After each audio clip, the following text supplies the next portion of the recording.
अभ्यास 8 dictation start होगा 5 second बाद। स्टार्ट। उपाध्यक्ष महोदय, मैं इस विधेयक का हृदय से समर्थन करता हूं। यह विधेयक मेरी राय में बहुत पहले आ जाना चाहिए था, लेकिन देर आयद दुरुस्त आयद के अनुसार देर में आने पर भी उचित और स्वागत योग्य है। Paragraph change. हमारा ध्यान एक अर्ध शताब्दी से ही इस ओर गया है और हमने राष्ट्रीय स्तर पर उसका सम्मान किया है। मैं अपने पूर्व वक्ताओं की इस भावना से सहमत हूं कि इस बिल का विरोध समाजगत, जातिगत, राज्यगत या देशगत नहीं है। राजनीतिक दृष्टि से इस मसले पर एक वितंडावाद खड़ा किया जा रहा है।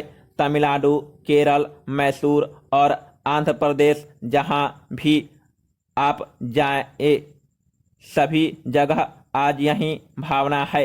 साहित्य के माध्यम से, समाचार पत्रों के माध्यम से, चलचित्रों के माध्यम से वहां के लोगों एवं नेताओं के विचार प्रकट होते रहते हैं। इसलिए यह कहना कि वहां के लोग इस कानून के विरुद्ध हैं, यह ठीक नहीं है। Paragraph change. श्रीमान, किसी भी राष्ट्र के सम्मुख जहां प्रभुसत्ता का अपना एक महत्व होता है, जहां भावनात्मक एकता का महत्व होता है, जहां राष्ट्रीय एकता का महत्वपूर्ण स्थान होता है, जहां दर्शन और धर्म का महत्व होता है, वहां भाषा का भी विशेष महत्व होता है। यहाँ पर जो विदेशों के राज्याध्यक्ष अथवा राष्ट्राध्यक्ष आते रहते हैं, वे भी यह जानने का प्रयत्न करते हैं कि आखिर इस राष्ट्र की अपनी भाषा क्या है।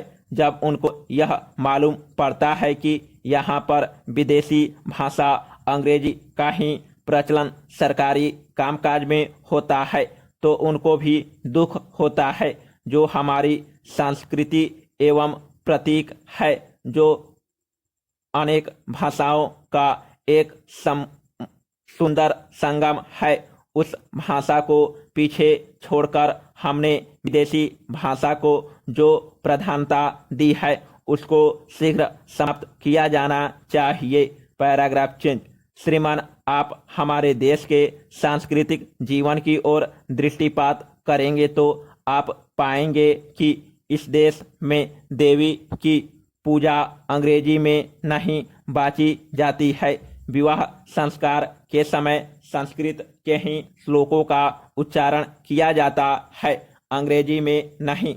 जब हमारे किसान हल जोतते और बीज बोते हैं तो अंग्रेजी के गीत नहीं गाते। जब माँ अपने बच्चों को गोद में लेकर लोरी गाती है तो वह अंग्रेजी में नहीं गाती। तो मैं समझता हूँ कि विदेशी भाषा का मोह और उसको प्रस्थापित करने की भावना असांस्कृतिक एवं अव्यवहारिक है। Paragraph change.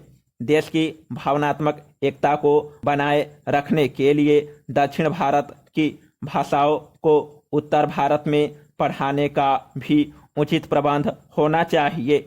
यह व्यवहारिक बात है।